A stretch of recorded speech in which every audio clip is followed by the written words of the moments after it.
Yes, welcome to Golden Goal TV, packed weekend of Premier League action. We previewed it, and now we're here to talk all about it. Are Arsenal challenging for the title? Are they the new Liverpool? Are Bournemouth finally picking up form? Where will Newcastle end? All this will be discussed on today's show. Let's go. Fitting way to do so.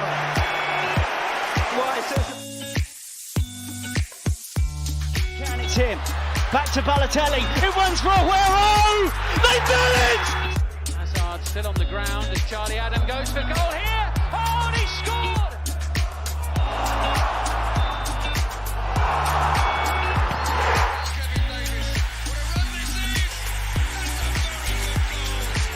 And was by Stones. Andrew Townsend! A field of minutes. And Aaron Ramsey starts and ends. An immaculate. Trying to find a way through.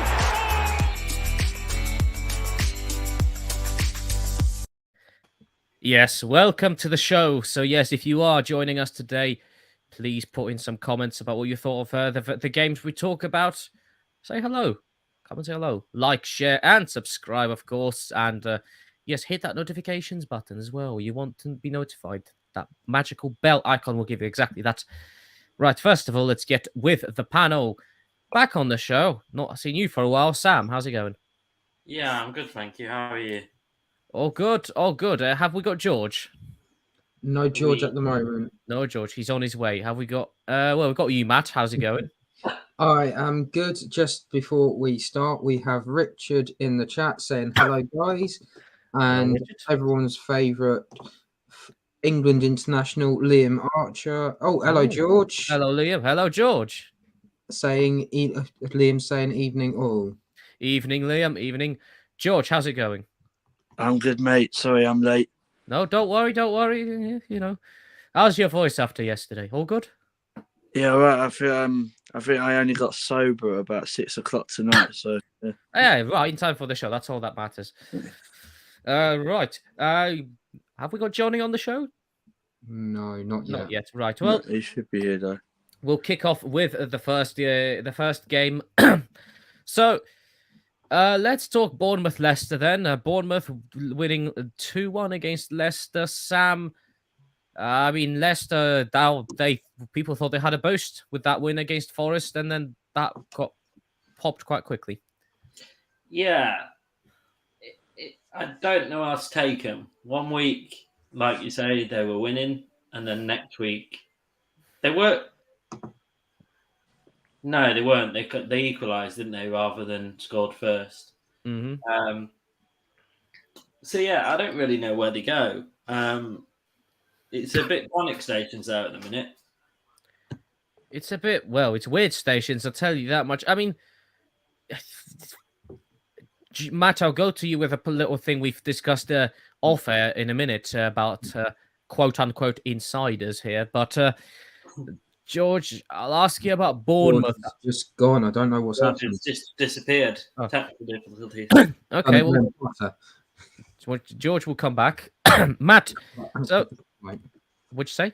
He'll come back with the invisibility cloak back on. Yeah, he'll return. Matt, so I'll go to you then next, and we'll talk about this. So apparently, someone out there has done something I'm sure no one else has done before, honestly. Claimed to be an insider. Apparently, Brendan Rodgers is being sacked. I mean, would he be sacked? I mean, he wasn't sacked after many other fixtures where people would have sacked him. Is that it for Brendan Rodgers, or surely that he's bought himself a few more weeks? I think it's going to be a difficult one because I think Leicester find themselves in a bit of financial trouble at the moment, which is why they've had to let so many of their players go. It's kind of caused their own downfall at the same time.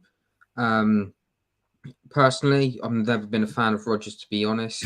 I'll always say this on every show, that he is a copycat manager, and he takes everything that a club has done well in the past and just make sure to carry it on.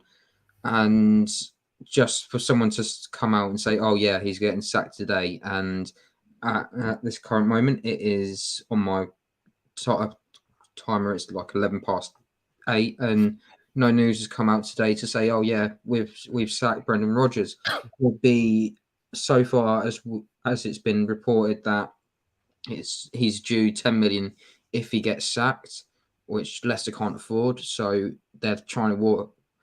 It will be interesting to see how it goes. They might try to do the popular thing and just wait and see how they do after the World Cup, and then see if they've got a chance. But if they don't have a chance of staying up, I don't see Rodgers staying. I think he knows that he wants to be a Premier League manager. I don't think he wants to be in the Championship, that's for sure. I hate insiders, that's for sure. And it's just because they come up with so much random rubbish. It's unbelievable what you can read. They don't really have proof of what they come out with a lot of the time. So it's tricky to say, really. I mean, with Bournemouth with Bournemouth winning, you do kind of think, well, that win against Forest could have been a fluke. I mean, it's tricky to tell. Johnny. Hello, Johnny. Hello, Johnny. Hello. Right, well, you joined us as we are talking Bournemouth beating Leicester 2-1. We were just saying that someone who's called themselves a quote-unquote insider has claimed Rodgers is going to be sacked. Strangely enough, nothing's happened yet. I was saying that Bournemouth beating Leicester, it shows that win against Forest was a bit of a fluke. It didn't really give them much boost. Bournemouth, though, do you think that will kick them on? I mean, they've not been doing too badly under Gary O'Neill, even though he's not their official manager. Johnny, what do you think? I think as long as they can keep Dominic Solanke fit, they'll probably be all right. It's a bit like Fulham with Mitrovic. When he's fit, they'll do okay. I'm not going to sit here and pretend Solanke's the best player, but he's a bit of a focal point for them. And he was Salah of Bournemouth. He is almost, isn't he? But he got the 2 assists, so without him, they probably wouldn't have won the game. And he plays 90 minutes every game. He's their penalty taker. So I think he's key to their success. Definitely a key. And I was seeing highlights of that game, and you have to say it wasn't like Leicester were outskilled. It was just Bournemouth with that one goal better, I think. And whether that will earn Brendan Rodgers the sack, I don't know. I mean, Leicester have got Palace next. So, it's an anything can happen really with this. Not much that can be said realistically. Bournemouth still looking for a new manager, although I do wonder whether they should consider giving Gary O'Neill the chance. I mean, he's not doing badly. And you logically think that Bournemouth could just carry on and see what happens. I mean, I know it doesn't always work, but they could do. It's probably the best way of putting it, really. Right. Now as well. George, hello. Hello. Sorry about that. No worries. So just to quickly, we're talking Bournemouth Leicester, so I want to get your thoughts on that game, and we're also talking about someone on a good old Twitter machine claiming to be a quote-unquote insider and that says Brendan Rodgers is getting sacked tonight. Yeah. Okay. Twitter correspondence. I don't think Brendan Rodgers is going anywhere. They just can't afford to sack him. No, that's he would have gone weeks ago. Well, they need to pay him 10 million to sack him. Yeah, exactly. So they ain't even got 5 million to buy someone with, so they're not going to sack someone for 10 million.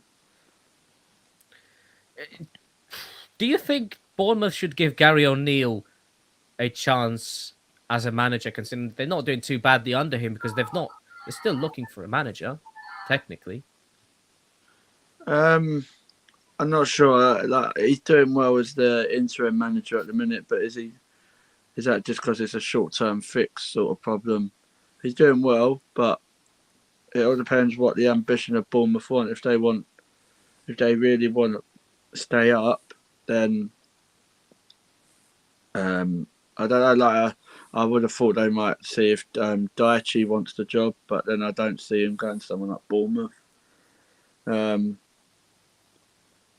Like we've seen it before. You give people who take the caretaker's manager job on, they get the job properly, and then it doesn't always work out, does it? So, I'm not sure. Like Bournemouth are 8th now, aren't they? Yeah. Yep. Yeah. So the team that beat them 9-0 are below them. So that's just what I'm I wonder who. Oh, yeah. How could it be? So Get to that later. I'm not sure. Like, Nottingham Forest have just gone 1-0 up. Yep. You will get score updates from us, by the way, on the show. Well, just before we move on from Bournemouth, Richard I is in don't the know who chat. scored. He says George is still pissed from last night. Who said that? Richard Morris. Yeah, probably Rich. To be fair, I 6. We'll come more to that when we talk about Arsenal, but I still felt half smashed. Dennis scored for Nottingham Forest, just to update you on the score. Dennis the Menace. Oh yes, good old Dennis, eh?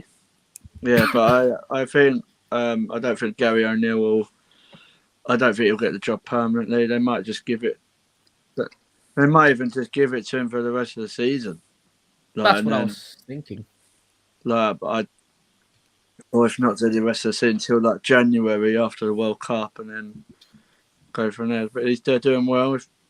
If you offered Bournemouth 8th place, I think they're is that your handle? Absolutely. Conference League football next season. Where they're going? Yeah. Right. We will move on to the next game. So Graham Potter's Chelsea faced Wolves at Stamford Bridge. And they about this game. Huh? I was fuming about this game. Well, I think most people were. Johnny, because I don't know if you play fantasy football. But yes, Graham Potter's lineup rotations certainly were a cause for controversy, but they clearly worked out as Chelsea beat Wolves convincingly, even if lacking cutting edge sometimes. They beat Wolves 3-0. Well, I didn't think it was necessarily much of a challenge because Wolves don't really have much of an attacking threat. I mean, they have Diego Costa in now, but he hasn't had a club for sort of 6 months, has he? So he's not really fit. They don't have a cutting edge up front, so Chelsea don't really have to do that much to win. But the one thing that did actually impress me, and this hasn't happened for a little while, is I was quite impressed with Mason Mount in this game, and he hasn't really been on form for a little while. No, and that we know that's what gets you in the England squad. So yes, not being in form. Yeah, exactly. So Mason Mount impressed. Apparently, George with Wolves. The one thing I did notice, I mean, they didn't have much attacking threat up front as such, but they were more attacking than I would have expected, considering they were known for being more hard to break down defensively. Wolves are an interesting outfit. I think they've got the attack-minded players there. They don't have like a vocal point like Johnny was saying, like Dominic Solanke's Bournemouth vocal point. Well, Wolves ain't got one. Well, they have, but he's injured. And I think Costa, obviously Diego Costa ain't what the player he was when he was a scumbag when he played over here before. But I don't know. I don't even know who Wolves will get as a manager because they ain't got one yet, have they? Nope. So the way they're going, Ruben Neves will probably get the job or something.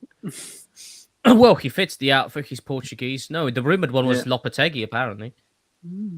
What, the pasta? No, not Tagliatelle. Lopetegui. No. But no, I don't know. Wolves, when I saw Chelsea at Wolves, I thought Chelsea will easily win that. Wolves need to sort themselves out a bit, get a manager in who can bring some attack-minded football back to the Molyneux like they had before. Unfortunately, I don't think they've been the same since Nuno left, to be fair. I know he done okay, a pint of lager, but it just wasn't the Wolves that they was under Nuno. No, and Wolves obviously have lost a lot of players as well since Nuno day. Also that as well. And but one thing that wound me really up with Chelsea is I had Thiago Silva. I thought I'd bring him in. Easy clean sheet. No, not even in the squad. I had Reece James. Reece James come on the last 5 minutes, and I thought, Sterling's going to bag a few here. No, on the bench. I replaced Sterling, but I did have Reece James, and I was like, if you don't come on, I've got good points on my bench. So what does he do? Comes on in the last minute. Yeah, And so did I as well. Gets me the But one valuable point. Luckily, I had Miguel Almiron and Ivan Toney that come off my bench. Oh, that helps, doesn't Oh, it? that's pretty good going. Fantasy aside, Sam, Potter's magic carries on. I mean, doing all right. They beat Wolves. They beat AC Milan, who were terrible. When AC Milan can play a lot better. What do you think of Chelsea's progress at the moment? Well, it's certainly a little bit better than what it was. We can say that. That is true. It's not miles and miles better, but any step in the right direction is a good step, I suppose. So it's Liverpool. Liverpool are doing well. They're above Everton. Just. Tranmere. But yeah, you can only kind of beat what's in front of you. So they were dispatched of in the. I think they all came in the second half of the goals, didn't they? I believe First goal was in added time of the first half. Oh, was it? Okay, fair enough. But yeah, it just sounded fairly easy. It sounded like a training session, really. Yes, pretty much. Matt, what did you think of the game? It was a really interesting one. Just before I do go in, because Liam has mentioned about Bournemouth. Bournemouth can have Steve Bruce. After what happened there, that would be an interesting one for Bournemouth. I'm going to have to interrupt you. Villa have equalised. It's Forest 1, Aston Villa 1. Ashley Young. Ooh. Wow. That's a He's still turnout. playing. No, sorry, carry on. Yeah, I think we all put it on paper that Chelsea were going to win this. It was a case of by how many. It was just odd that I think there was one goal in the first half, and then you had both of the other goals were in the second half, and then Bro make sure the game is done and dusted by the. I think again it was additional time. So yeah, he ruined my Super Sick prediction. It is an odd one for Chelsea at the moment, where I suppose it's kind of good in a way that you're still grinding and trying to get that result, and even if you're going into that additional time to make sure that you're getting those results, it's helping you. I'm just looking at the table now. You're now fourth in the table, 1 point above Man United, which it's interesting. It's interesting at this moment in time, but I think it's a step in the right direction. Obviously, it didn't work out with Tommy. It was just a matter of time. What's Tom done? He got tickled too much. Mm. It was just a shame, really. But it'll be interesting to see. I'm trying to remember who you got next. We've got Aston Villa. Yeah, so depending on how Villa does, I think it'll be interesting to see how. Easy 3 points that for Chelsea. It should be, yeah. Yeah, that's what you would expect. But Shows how bad Aston Villa are. Ashley Young's the one who scored. It will be an interesting one, that's for sure. I'm sure Chelsea will be just looking to build up those results now. Yeah, what I'm glad to see as well under Potter is that Brozier's being given a chance. He seems to be liking to give the youngsters a chance, which I think is good. It's one thing we need to improve at our club. So good to see. We'll see how long it will last, but that is a good sign. Right, moving on. George, moving on to this game. City Southampton. I mean, the only surprise was that Haaland didn't get a hat trick this time, but otherwise it was Man City business as usual. Yeah, I think Haaland's been found out. He only scored one against Southampton. No, it's job done, isn't it? Really, I thought City would get the job done. I know everyone keeps raving about Man City. It's theirs to lose, and stuff like that. But there's going to come a time in the season when they're going to go for a bit of a dodgy run of form, and they're an injury away from not having the cheat code. So Aston Villa made City drop points earlier in the season, so it can easily be done. Yeah, and I get people saying, "Oh yeah, but they've got other players." Yeah, they have got people like De Bruyne, Gundogan, Bernardo, Mahrez, Foden, Grealish, another 28 players that could fit in anyone's team. But Southampton are a young squad trying to build as well. For business as usual for Man City. They've got a harder game this week. Well, I say hard, but yeah. They're playing Liverpool this weekend. You never know them sort of games. City might struggle against a team who's mid-table. Mid-table Liverpool. It's one phrase we haven't heard in a long It's time. better if they's in the bottom three, but You never know. You never know. Sam, talking about Southampton, I know we speculated Steve Cooper, we speculated about Brendan Rodgers. How safe do you think the Southampton manager is at the moment? They're another one that kind of not many people have been talking about it, to be fair, but they've not been doing very well at all. I don't know. I think it's a tricky time to sack any manager, to be fair, because it's a bit of a tough one now. Because are you going to be able to find a replacement before the World Cup? It's an interesting one, Johnny, because with Southampton, they've had this multiple seasons with Hasenhüttl. You know, they've had 2 seasons where they got hammered 9-0. He survived both of them. Now they're not doing brilliantly, and he's still surviving. I mean, what is it that he's got that makes him survive, even though Southampton had multiple terrible runs of form? Obviously, they have managed to remain in the Premier League despite them, which I guess is what has kept him in the job on one hand. Nudes. Well, that must be it. Now we've got that answer. You should have said that at the start. Nudes for Walcott, probably. No, but I think probably the real answer is just Southampton aren't that great. I mean, their calibre of players, they're not amazing, are they? So I'm not quite sure what we expect from them. I don't think if you brought in another manager, it would make them miles better. Perhaps you'd get a bit of a managerial boost, but I think he's done a decent job with the resources he's had, and since they lost Danny Ings, they haven't really ever replaced him. They don't have they have a range of strikers up top, but none of them really managed to match what he did when he was at Southampton. Theo Walcott, he's always injured. He doesn't really add much. Theo's not there anymore. I'm sure he went off to America. Oh, has he? Has he moved? I will double check that. Who's that? Theo Walcott. Is he not at Southampton anymore? I could have sworn it was Walcott. Theo Walcott. I think he's still there. I thought he was. I thought he was, yeah.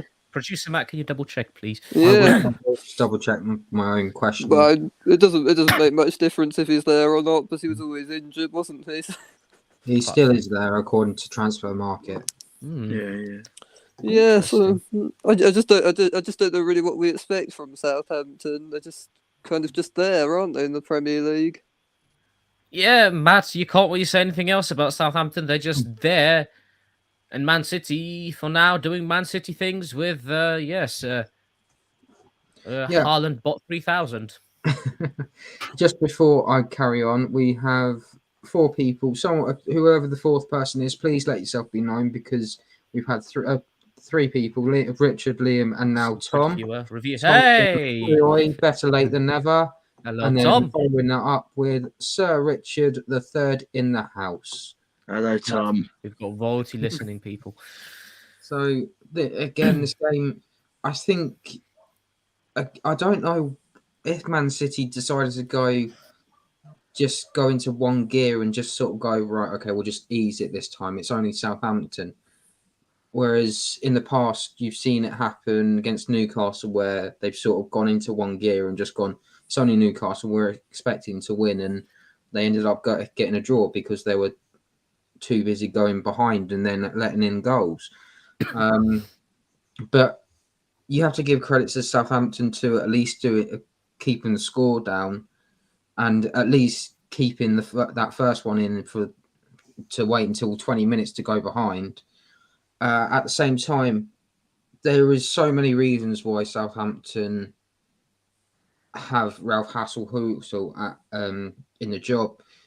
The way he was brought in to play attractive football, he was a very good coach at, I believe it was Leipzig, no, or It Salzburg. was Leipzig, I believe. Leipzig. And he was bringing in young talent, which Southampton is known for. They've now got new recruitment through. They brought the former Man City academy manager there, so it was basically like a City reunion for half the squad this summer. And basically, it will take time with that team. Whether or not Ralph Hasenhüttl will be there, because as one of our devoted Saints fans says, that he thinks that Ralph Hasenhüttl is going to go after his contract is up, which will be interesting to see who comes in. With the striker situation and the way that they play at the moment with 4-4-2, it's hard to play a 4-4-2 against a side that, like a City, like an Arsenal, play that 4-2-3-1 or almost 4-3-3 at times, or can revert it to make it so that the midfield is so packed that you can't do anything or have a deep block, so you can't get your counter-attack underway at times. Shay Adams is a great striker. It's his 4th season with the club now, so he should be getting those 10s and 15 goals a season, which he's not hitting. It's the same for Stuart Armstrong. It's his 2nd season now, so he should be starting to get into the swing. Richard's just putting in another comment. Tom's been released from parole from his prison cell. Happy face. I'll tell a story about that when we get to the Liverpool game, because where we were staying. I assume you've got many stories, to be honest. But I can remember. when it comes to it, fair play to both teams. I think when it comes to one of these games, you're not expecting to get anything from them if you're one of the smaller, so-called smaller teams. And if you get something from it, you're kind of grateful at the end of the day. I'm just going to double check who Southampton have next. They are 17th at the middle, so they are in a little bit of trouble. It's got tight down there, though, to be fair. They got West Ham this week, this Sunday. So it's a bit difficult, really. We haven't got Sam's going to be back in a minute. Yeah, not to worry. Right, we'll move on to the next game. Not much to say about that, Johnny. Brighton 1, Brighton 0, Spurs 1. Harry Kane scoring. Game turned a bit sloppy after that. 3 points for Spurs. Yeah, this probably wasn't the best game of football on at the weekend, was it? I personally thought Brighton were the better team out of the two. But I guess Harry Kane is probably he's just more clinical, and Son set him up, so we're back to the Harry Kane-Son combination, which they haven't been quite on form as they have been in previous seasons. But I feel Brighton were perhaps a bit unlucky, but I mean, no one's really I don't think anything terribly exciting happened in this game. No, it wasn't terribly exciting. Well, George, I'm sure you'll praise Tottenham for their great performance against Brighton here. Brighton hard done by. Should have they got more out of that game? Nothing to praise them lot for. They're boring. They're negative, boring. So it's Conte football, boring. I tell you one bet that there was something historical that actually happened. Actually, Harry Kane got a booking. I did notice that, actually. Yeah, no, I thought it was a mistake at first. I will give Harry Kane a little bit of credit this week. Should you call him Harry Crane? I thought you said Crane. No, Harry Kane. No, Harry Kane. He's on. So he got his booking. He's learning how to read bedtime stories. Well, just review Tottenham games. Surely that's. Well, just watch them. That's enough to send anyone to sleep. I thought to get the bits I've watched in the pub with it on. Thought Brighton were unlucky. What Tottenham do, they score a goal, then sit back. They're just boring. So I suppose had done what they had to do, didn't they? Couldn't do it last week, but I suppose they got back to winning ways. Son and Kane.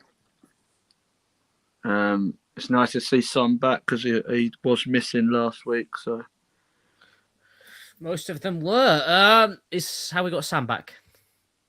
Not yet, no. Matt, what's your view on the game?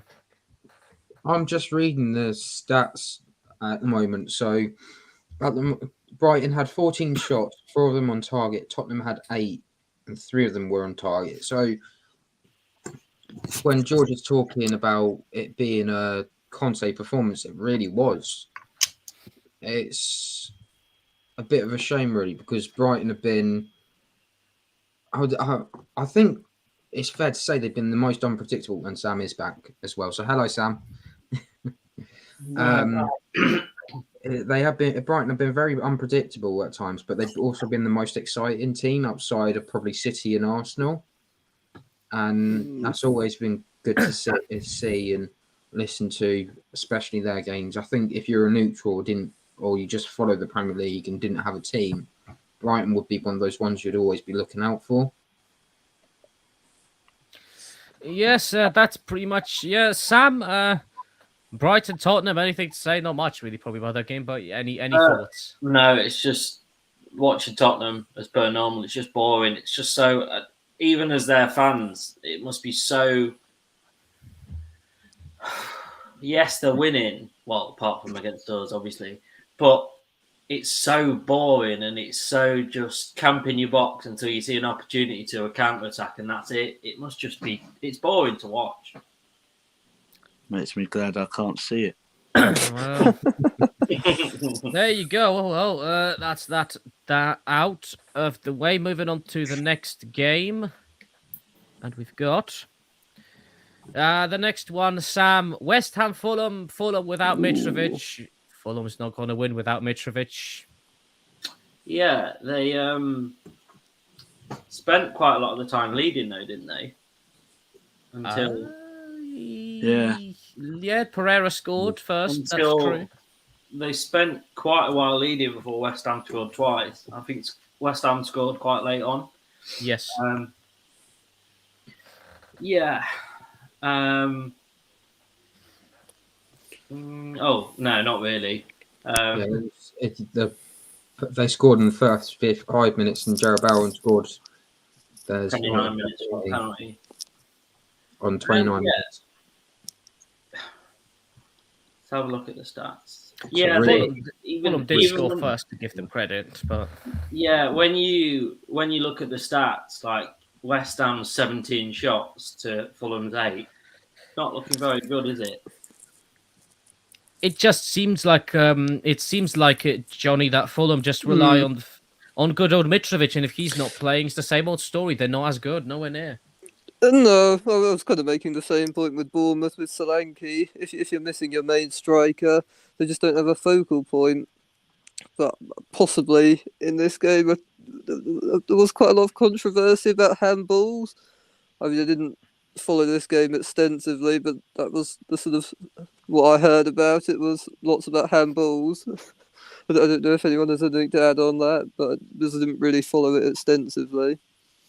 We'll see. George, anything to add? And also, how well do you think West Ham are doing? They seem to be managing the European football stuff and the Premier League not too badly. So obviously they didn't start that great, did they, West Ham? They've recently got a couple of wins that's put them up the table a bit. I think they can go. I think they've got a chance to win the Conference League. But European spots, I'd probably say they'll probably be around that 7th, 8th place. Because they're not better than City, they're not better than Arsenal, they're not better than Chelsea, they're not better than them lot. They're not better than United. So that's 5 already. Liverpool, yeah. Don't know about Liverpool. Don't know. You'd probably assume Liverpool would be above them. So West Ham, I think, would be in that bracket fighting for that spot, like maybe with Newcastle. Bournemouth, away they go. Yeah. But the handball thing, I only watched the highlights. But I thought the penalty that they gave away, that Fulham gave away, was just stupid because Pereira was just niggling at Craig Dawson for like the last 2-3 minutes, and then he just lost his head. So that just goes down to inexperience. I thought on the Dawson thing, he just clattered him. That's what people were saying. Yeah, Dawson clattered him. No, it was more like, I think because Pereira and him have been biting at each other like a couple of minutes before, and Pereira took him out a couple of times. And in that one, in the actual foul, I'd say it was a bit soft. But to put yourself in that position, I think if he had a bit more experience, he might not have done that. So, and then as soon as West Ham score, they just take over. I will say Leno had a good game. I know they lost and conceded 3, but the amount of saves he did make were quite good. And West Ham seem to be getting a tune out of Samaka and Antonio as a front two, which for them is decent. Yes, it's definitely. Excuse me, it's definitely what they need. Matt, what did you think of the game? So just before that, we've got Reese saying Irons. Hey, Reese. He also says it was literally 5 seconds before the ref warned him, and he'd done it right in front of him. It was a Stonewall penalty. Yeah. So it's just on the Leno thing. He was doing well, and then there was a mix-up. I believe it was for the Skamaka goal where Leno's gone to go for the ball. He's missed it. The defenders tried to not kick it, and it's just a bit of calamity from both of them. And Skamaka's just managed to go and tap it into the back of the net, or it might have been Antonio's goal. Yeah, it was Antonio's because Samaka lobbed him. Yeah, Samaka's goal was quite a good goal. Yeah, so I mixed them up like that. I'll apologise for that. I think it is about West Ham just finding their form at the right time, and as a lot of people were suggesting, and including myself, that your Conference League would build that confidence up and help them out, and it has. They're now 13th in the table at the moment with 10 points, so they're doing well for themselves. They're going to be wanting to build up and get back into those European spots at the moment, so it's not almost like David Moyes is having a last hurrah or anything like that. It feels like he's got a few more what's the wording I'm looking for? A few more batteries in his backpack before he gives up. But it was good for West Ham to get that win at the end of the day. Yes, definitely a good result there. Right now, I'm going to give you guys a choice. We can talk Arsenal, Liverpool, or we can talk Everton, Man United first. Thanks. So get United out of the way. Oh, go on then. Let's talk about the better game, shall we? Why? Villa's on now. Well, yeah, nothing's happened there as of yet, apart from the 2 goals we brought you, right? George, great Ronaldo, scored his 700th goal. Yeah, I mean, that's all great, but papering over the cracks, really, from the fact that he hasn't really played much for United. When he didn't, United weren't that bad. But they got a win against Everton, just about. Yeah. I'll give credit, again, like, for someone to score that amount of goals in their career. You have to say, like, he's had an amazing career, Ronaldo. Messi's only scored 691. You know, Messi, I don't like Messi, so but just make it a point. I will, like, he's not had this, like, this season. It's not been what you'd expect Ronaldo, where he's not hardly played, but credit to him, 700 goals, and he will score a few more. He ain't retiring anytime soon. I don't think he'll be at United in January, but he'll be at Newcastle, won't he? Yeah, with Bamian probably.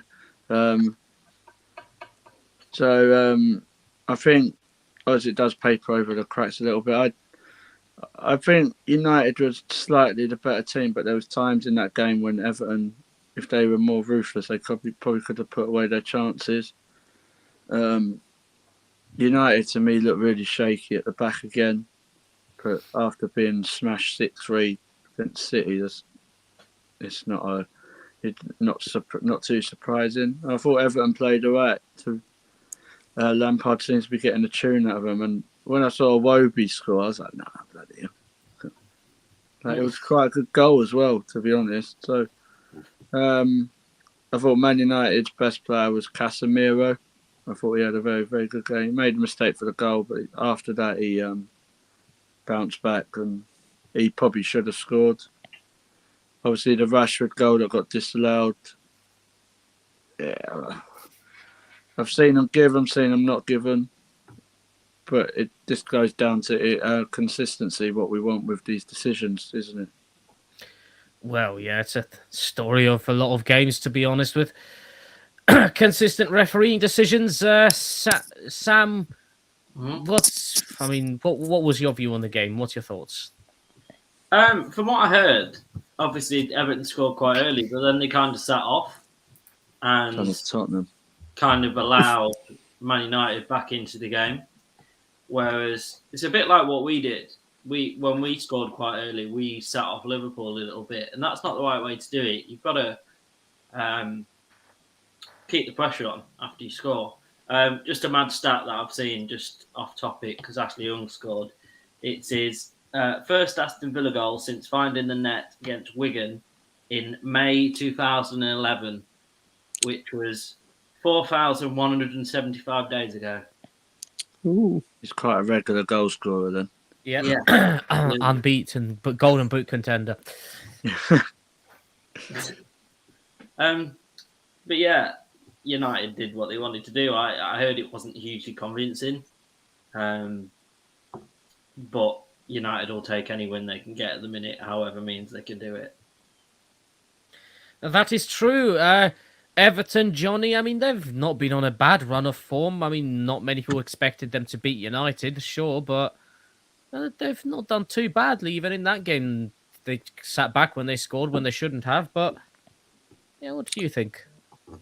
I think Everton recruited well in the summer, and perhaps, well, it's sort of perhaps an interesting observation of Frank Lampard. I mean, I think when Chelsea had a good run of defensive performances under him, they weren't very good in attack. And I think perhaps you can see something similar at Everton, but perhaps Everton will have a bit more grit and determination. They just always seem to find a way to at least score one in a game. Although perhaps they have been quite fortunate not to have conceded more. But I think in terms of expected goals conceded, they should have conceded 6 more than they have. But when you've got players like Cody and Tarkowski at the back who will throw themselves in front of pretty much anything, you're probably going to block quite a lot of balls. And when Pickford was fit, he was actually in very good form, actually. He wasn't letting too many past him. And in terms of Man United, Ronaldo played well in this game compared to the one in Europe. He was pressing a bit, which he doesn't always, and that's a big complaint people have about him. And Anthony, he looked quite good in this game, but Casemiro, as George said, was the player of the match for Man United. And on the balance of it, they probably just about deserved to win. Now, Matt, about Casemiro, Eric Ten Hag said in his interview, I mean, the fact that he had to say it was surprising enough to me. It's like they've realised how important Casemiro is. I mean, saying that about a player like Casemiro, I don't know how you take that, but yeah. Yeah, so just before I do talk about Casemiro, Abdi is in the chat saying, have to agree. Hello. Think the first half was one of our best performances, yet we conceded early, but think we deserved our win. Rashford disallowed goal was a joke. So, yeah, it is important to know what a good defensive midfielder does for your team. And they are almost the glue that holds a team together at times. And if you don't have a good one, it can go very pear-shaped, as United saw against City last weekend. That is important, just from an Everton point of view, Calvert-Lewin got some minutes, although it was a few, without getting injured this time, which is a huge plus. Makes a change. Without even getting injured from passing, which is also quite funny. Just on the game itself, just on the shots and the shots on target, United had 12 shots and 4 of them on target. Everton had 11 and only 2. So it was almost, seems very much like it was a end-to-end game, but there were blocks flying in everywhere. So it was an entertaining game. And just from listening to it, it was literally box to box. If I don't know from the goals, because I haven't been able to watch the highlights yet, but I think this one was closer than people were thinking. But it was an interesting one, that's for sure. Yes, definitely an interesting one. And yes, now we know how important Casemiro is, eh? All right, there we go. Next, I'm going to sit back. The big one. Have a cup of tea. Have a cup of tea, maybe a coffee, maybe a little, some pudding, some cake. I'll take a while. George, I mean, little game of Arsenal, Liverpool.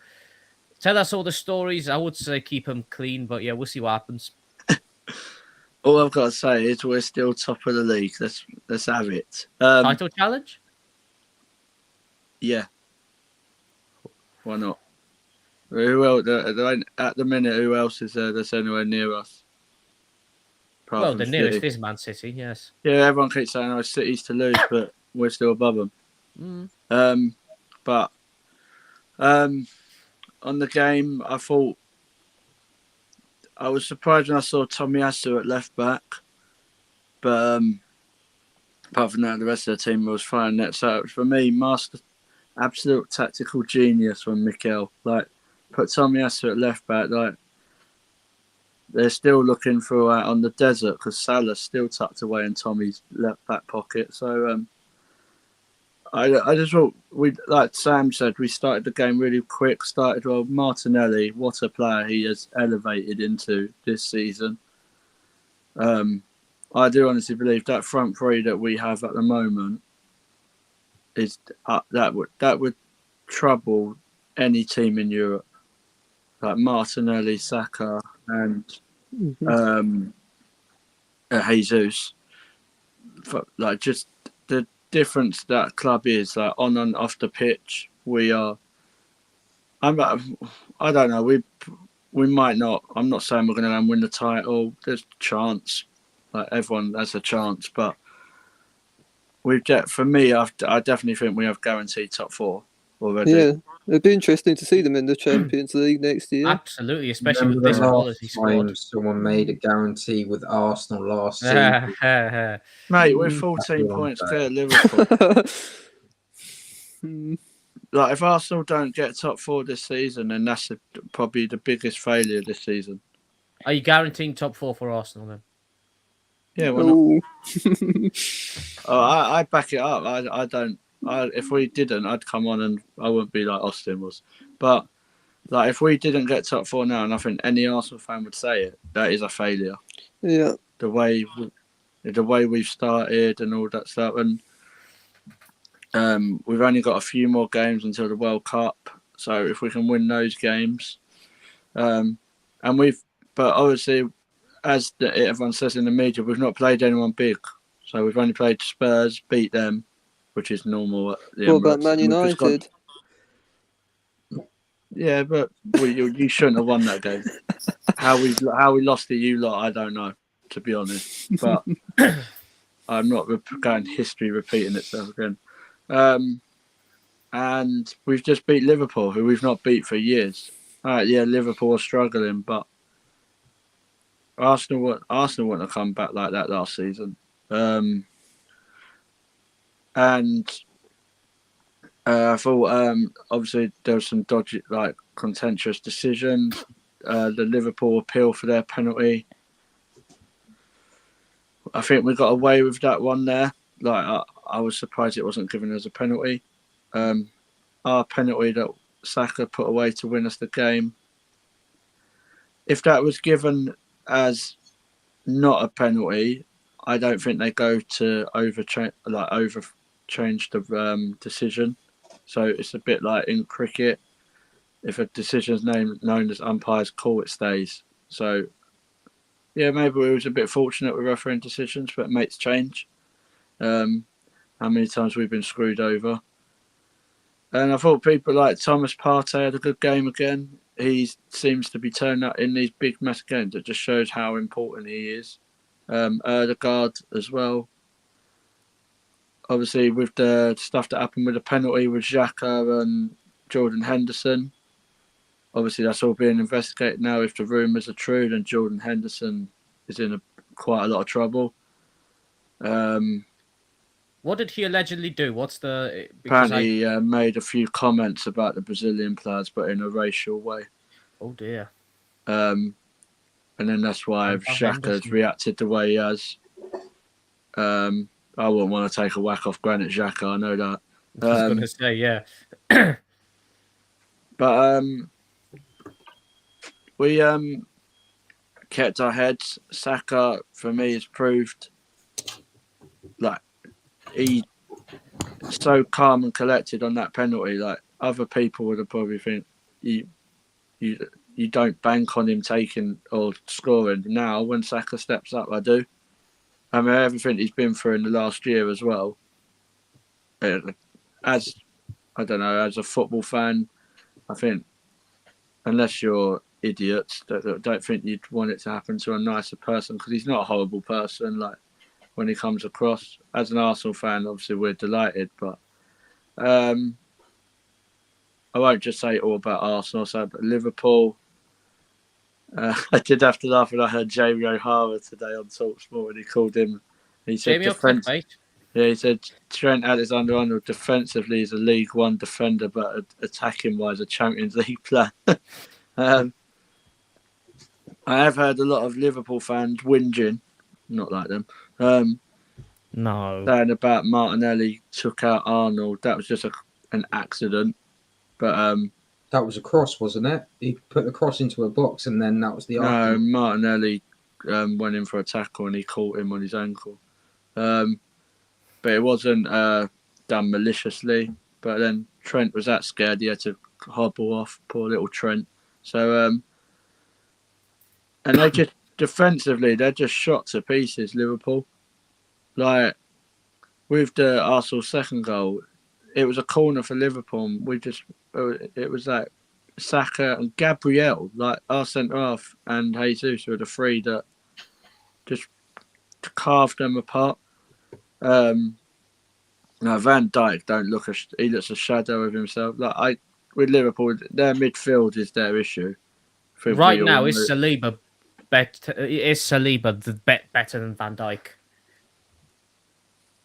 On form, yeah. Like for me, on form, I think William Saliba is probably one of the best young defenders in the league. Like, I can't think of another centre half at the moment who is better than Saliba. I'm sure. I don't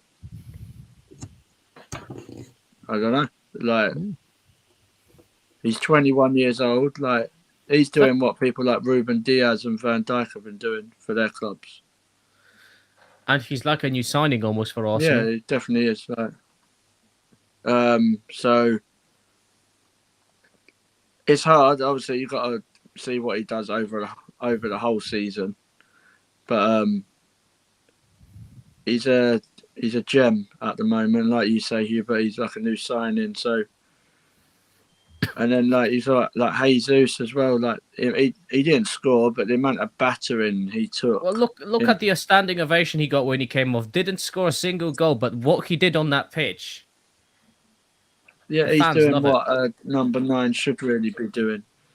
Like he's sweat. You got the sweat, blood, and tears from him. Like going and beat, like I've said, we've not beat Liverpool for years, and whether Liverpool are 9th, 2nd, 15th, they're still a good side, and they were supposed to be title contenders with Man City this season. Obviously, it don't look like that's going to happen.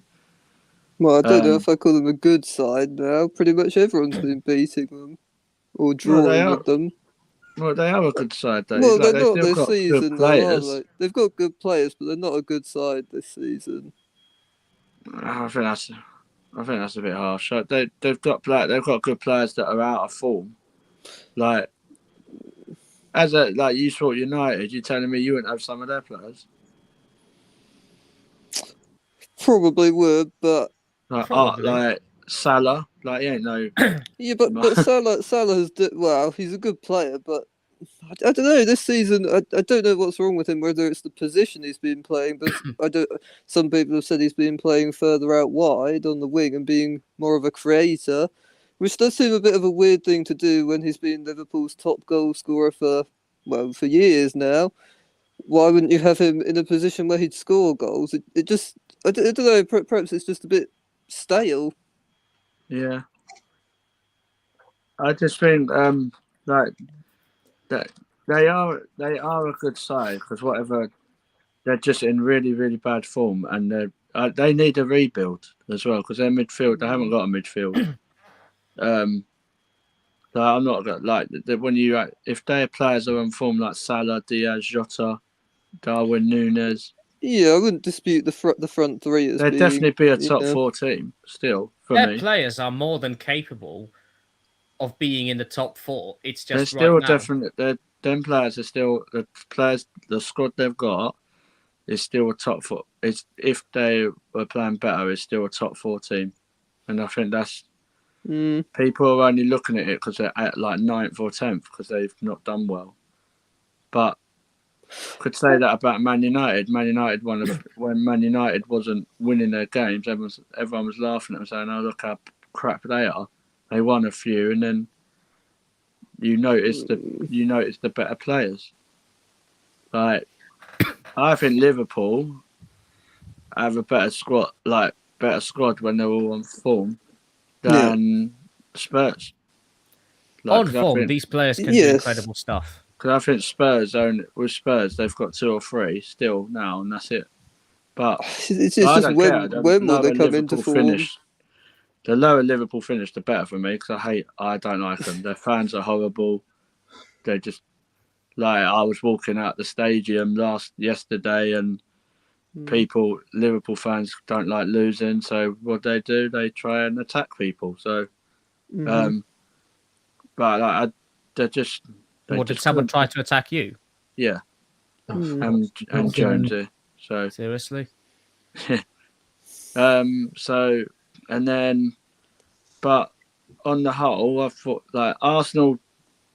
Whatever happens, we won't get the credit from other fans and other people because, well, they don't like us.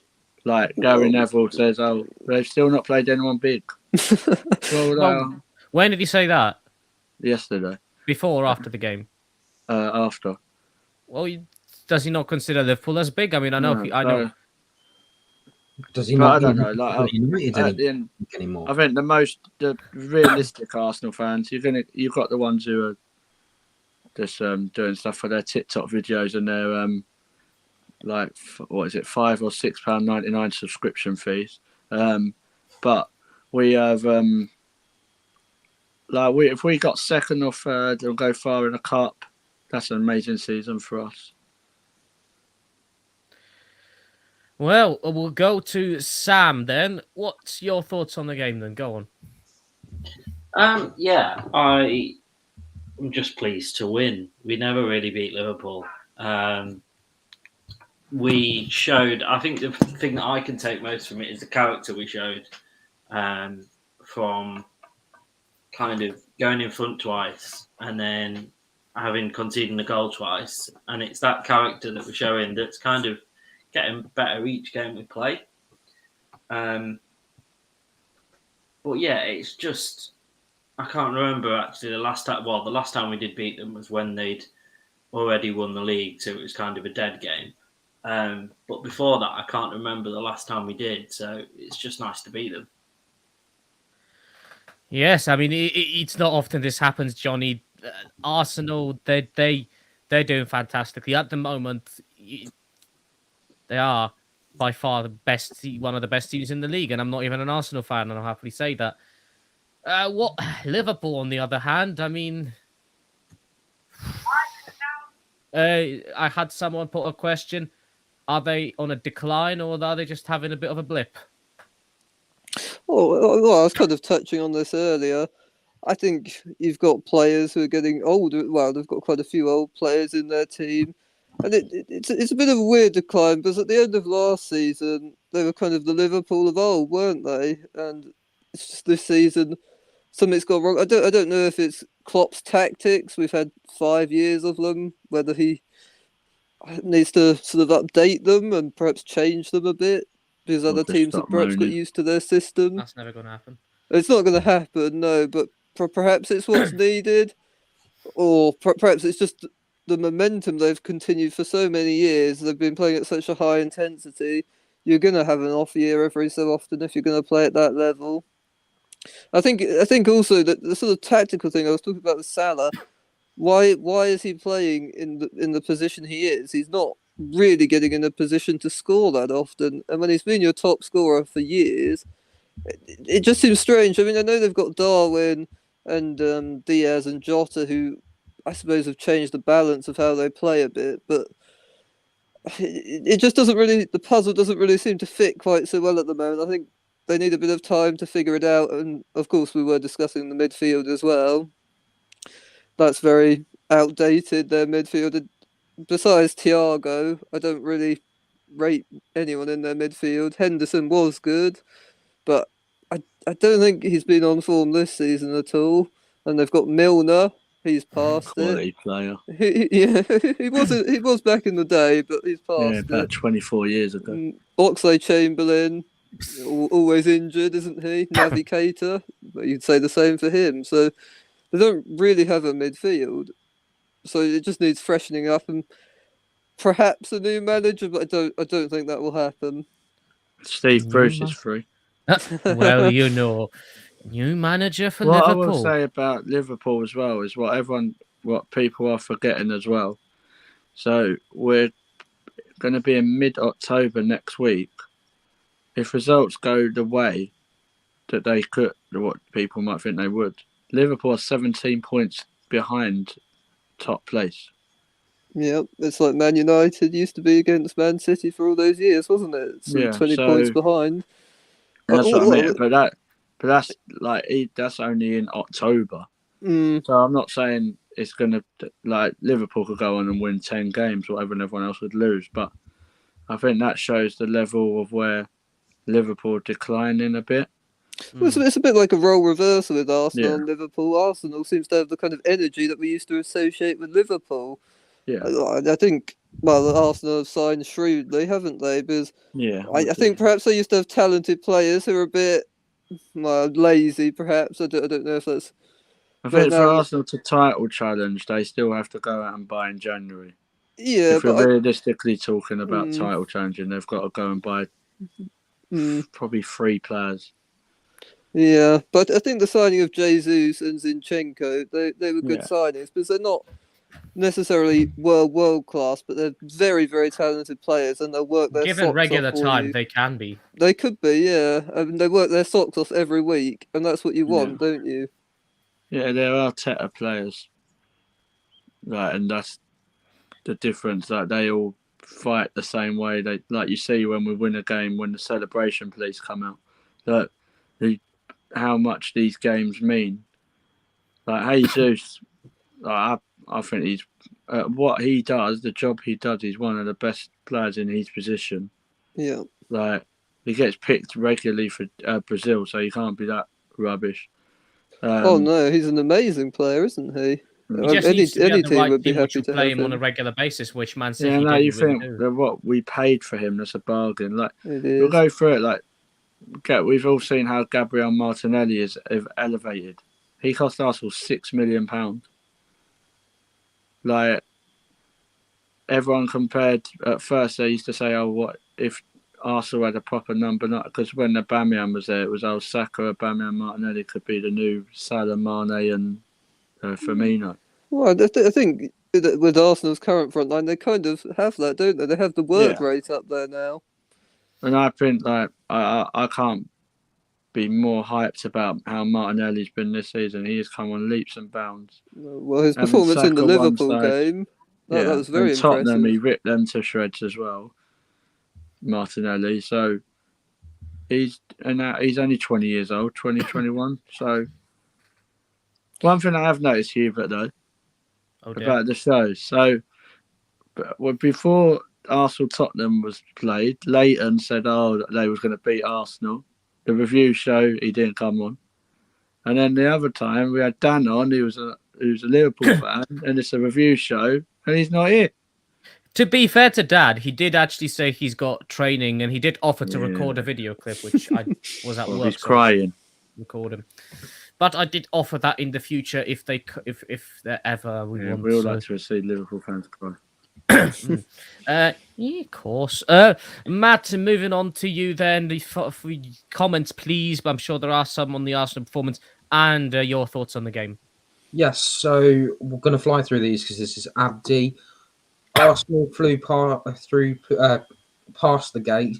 Martinelli absolutely tore Trent to pieces. Don't think they were that great in general. Don't think they were great in the first half, but you guys were clinical. Second half, you blew them away. Soft pen, but fair play. You're doing the business and doing it consistently. Yeah, I agree with that. It was a I don't think the handball was a pen. Sorry, bit too close to really move out of the way. Nunes looked sharper. Diaz is their best player, and Salah is invisible. Liverpool are on the slide while Arsenal still in Tomiyasu's pocket.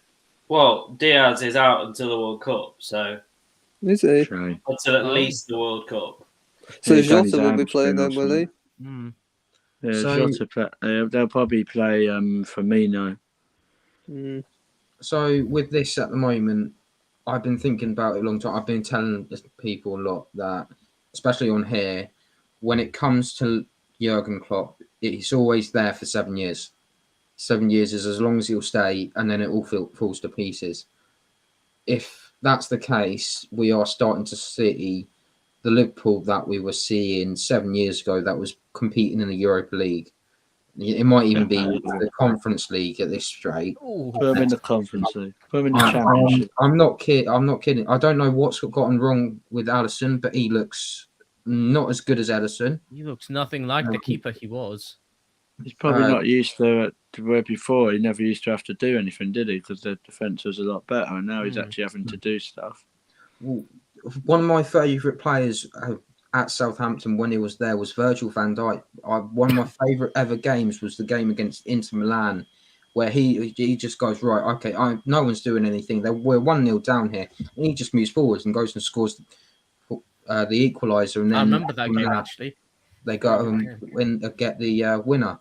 And that showed how important he is. And he just doesn't look like that player that's going to do that. Whereas you look at Arsenal and you go, right, okay, well, we'll go back to the penalty decision for Gabriel, because what's happened, someone slowed it down on Twitter.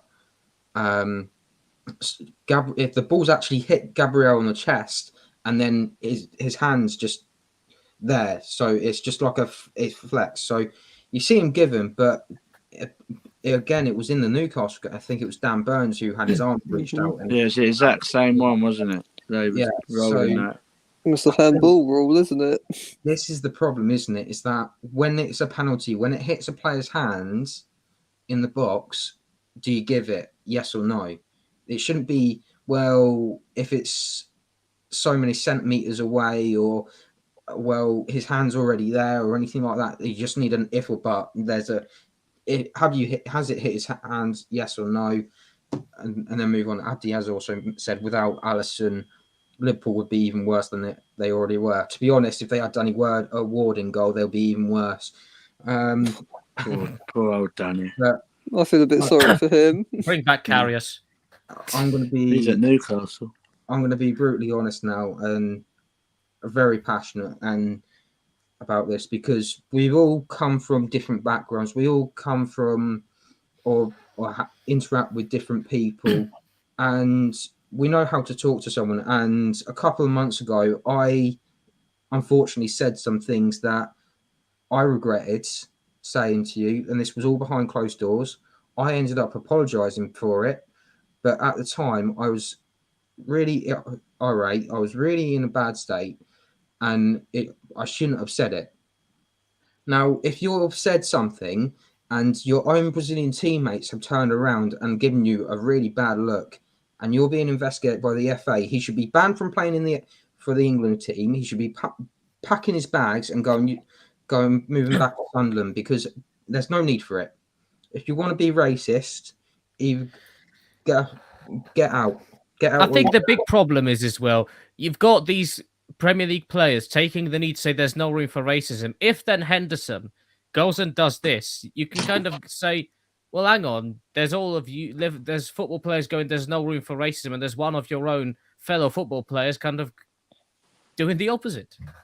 And you know what the funny thing is if this investigation turns out that he has said something, he'll get a slap on the wrist, a fine, and that's all he'll do. And there'll be nothing to say to him. Look, you need to do some retraining. I think we've had this conversation before with the kick it out stuff. The kick it out stuff doesn't work because they're not actually doing anything with it. They're just saying, well, you've got to kick it out. If you hit a report here, it says it all when this weekend's games that have just gone and the ones that are coming up are designated to kicking out racism as well. Well, it's Black History Month as well this month, so so I don't like. It's obviously all rumours at the minute, but that's what a lot of strong from proper journalists have said. Like people like Charles Watson, that there's apparently racial undertones were said towards the Brazilian players. So obviously we have to wait and see what's been said until the FA deal with that. But if he has been racist, then he deserves to be punished like other players have been. Or if it's just something that's been said and it's been taken the wrong way, then the people that are involved with it need to kind of sort that out. But so I'm just going to move on to Abdi's comment. He says Henderson, who is a club captain and therefore very much involved in conversations, as all Prem captains are, is not a good look. Well, exactly this. The position he's in, for everyone in the Premier League trying to kick out racism, if he's found that he has done what he's done, you do question a lot of whether he should be doing what he's doing. And obviously something's definitely happened because both the managers were spoke to twice. And FA wouldn't have been investigating it No. And Xhaka was ready to batter him. So should have wiped the floor with him. Everyone would have given him standing ovation. I would have. Yeah, you would definitely. I was going to say you love Jordan Henderson. So much so I'd actually drive him to Sunderland just to get him back there, because even though I don't have a license, I'd still do it. No, let him run to Sunderland. He loves running. That's beside the point at the moment, because over the last couple of weeks we've had reports of abuse over around the world, and in football academies and all sorts. And now we've come to a football match in the Premier League where thousands of cameras are on you. You shouldn't be doing it. And if everything goes according to what's happened in the past, especially what annoys me the most. Sorry, Sam, were you going to say something? No, nope. He's gone off and he's muted himself. Is that in the past Liverpool fans are going, oh, they've been moaning on Twitter, and then people have gone, yeah, well, remember what happened with Luis Suarez and Patrice Evra? Oh yes, all those famous years ago with the shirts and things like that. It's just at some point you've got to accept that it has happened, but make sure that you're doing the right thing. If your own teammates are saying, I've turned around and said, looked at you like, what the hell are you doing? And because you said something, you need to apologise. It needs to be a proper statement, hopefully in front of cameras. And also you need the player involved as well. And it doesn't need to be that big, but it needs to be a whole opportunity now. I think we've lost George now. But this is an opportunity for everyone to sort of say, look, it shouldn't have happened. It happened. I'm sorry. Oh, here's George. There we go. And why it weren't the FA? Yeah, it's just a shame that, again, we're talking about something that's happened off the ball, and I know some of you didn't want to talk about it that long, but it's just one of those things that at this moment in time, especially with a World Cup on the horizon and so many issues within the country itself, we're having to have these talks now. But it's issues that have to be discussed because at the end of the day, they take place, and it's racism in football in the last 2 years has been a much more prominent issue. So when you have someone that kind of says they're fighting against, Jordan Henderson, I'm sure he took the knee at the beginning of that game to then go and do that. I mean, you basically go against what everyone's trying to fight in football. So, in my opinion, doing something like that goes against the Premier League and the entire football industry at the moment, because that's one of the biggest problems the football industry is trying to eradicate. And that's one thing that he basically went all against yesterday, if what's happened was to be believed. So he's going to have to face responsibility for it. Yeah, and I guess it should be more than a slap on the wrist, because he's basically misrepresenting the larger football community. Yeah, I was about to say, if it does get found that he has said it, proper punishment's got to be given, because it's not good, is it? If it's found out that he has said something and not much happens, because then other people believe, oh, I can get away with it then if he has. So I think proper punishment's got to be given if it is found to be true. Yeah. What is the punishment? Just out of curiosity, I'd love to know what your opinions are. What are the what it should be, or what it is? What would the punishment be? Like, you've got an English player that's probably going to happen to be in the World Cup squad. Do you turn around to him and say, look, you're not going to play him in the World Cup? He's not even going to be selected now because of that incident? Or we're not that lucky. Gets picked. The problem is it's of what punishment will he be given versus what punishment he should be given is the age old debate. Because if you talk about what should be given, then if he's proven to have done what he's done, then I wouldn't personally pick him for the World Cup.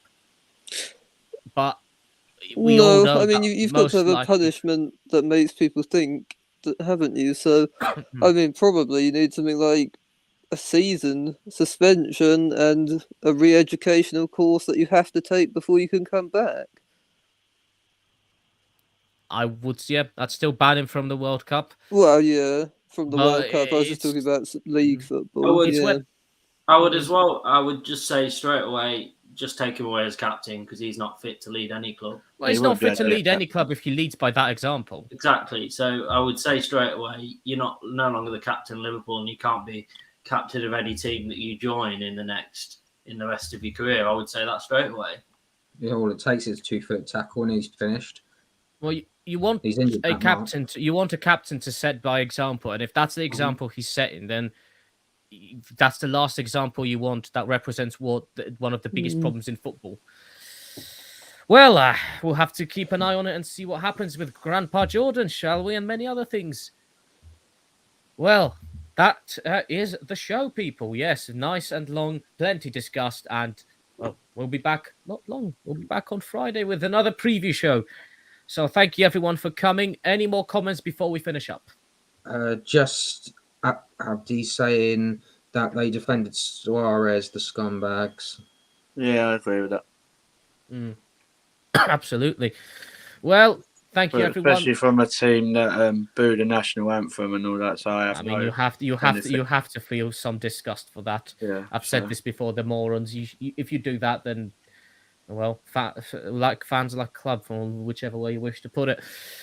Let's do the Twitter mentions, people. George, where are you on Twitter if people want to find you? You can find me at Clock and George. And yep. Normally, Sam, where are you on the Twitter machine? I have a quick pause just in case George does it for me. So it's Sam Wilson AFC with the one in the space of the eye. Yeah, one where the eye is. There we go.